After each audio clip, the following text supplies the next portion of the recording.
Today we're going to look at the law of cosines. It is another formula that is used to solve oblique triangles, and it has two different scenarios when compared to the law of sines. So let's go ahead and look at that. The law of cosines can be used for two different situations. Either you know all three sides, or you have a side angle side, which means that you have a side and the included angle.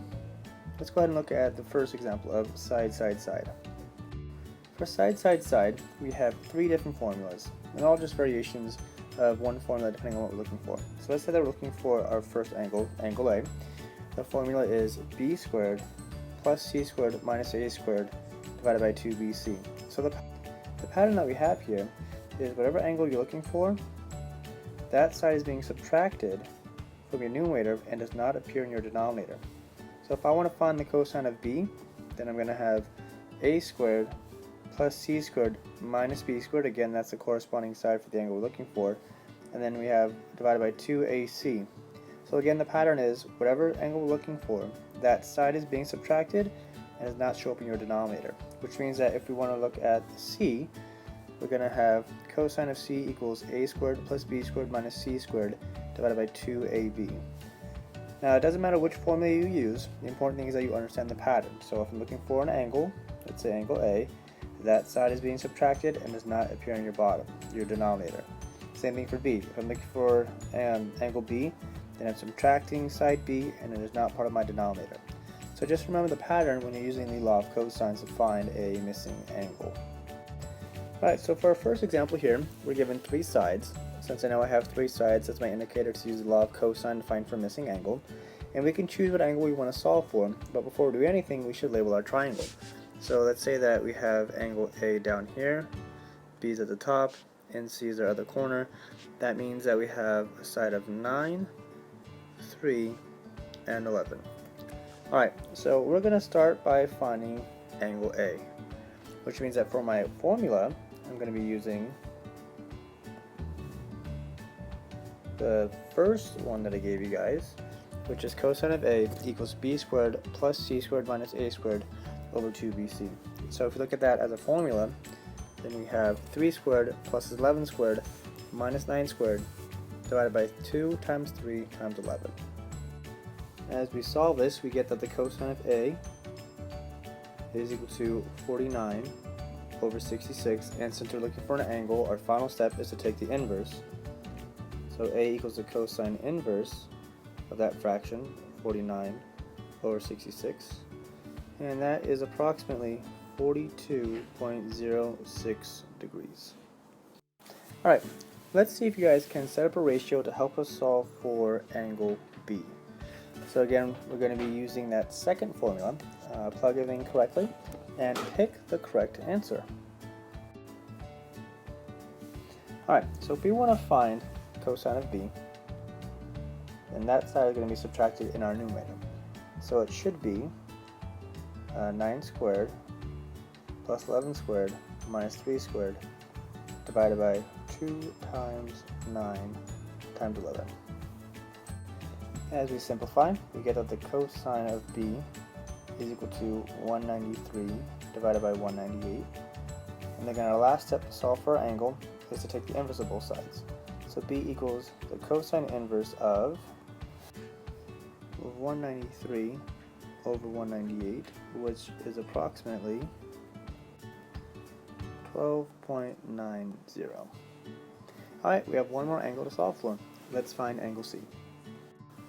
Alright, your turn. I want you guys to try and set up the ratio using the law of cosines to solve for angle C, the one remaining angle. Go ahead and pick the best answer choice. Alright, so the law of cosines can also be used to solve for a missing side, which we will call the standard form, and it looks a little different than the alternate form. So to begin with, if I wanted to solve for side A, then I would have a squared equals b squared plus c squared minus 2bc cosine of A. Again, there's a pattern.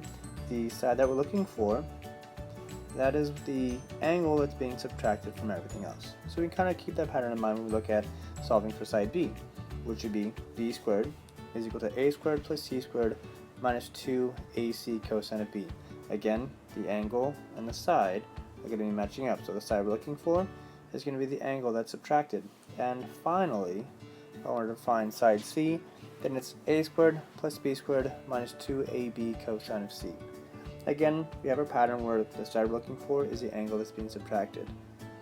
The other thing you have to recognize is this is squared. So once you've completed our formula, you have to make sure that you take the square root to finish solving for the missing side. Let's go ahead and apply this.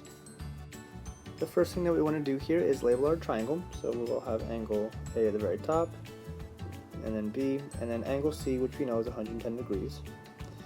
Since we know angle C and angle A is at the top, that means side A is down at the bottom, and side B would be our longer side.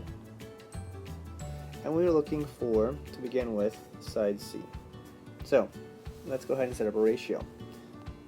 Since we're looking for side C, it's going to be c squared is equal to a squared plus b squared minus 2ab cosine of c. We're going to go ahead and plug things in. So we have c squared is equal to a squared plus b squared minus 2 times a times b times the cosine of c. Now one of the big problems that people will do here is they'll try and subtract this information. So we'll try and do all of this as one calculation and then multiply by the cosine of 110.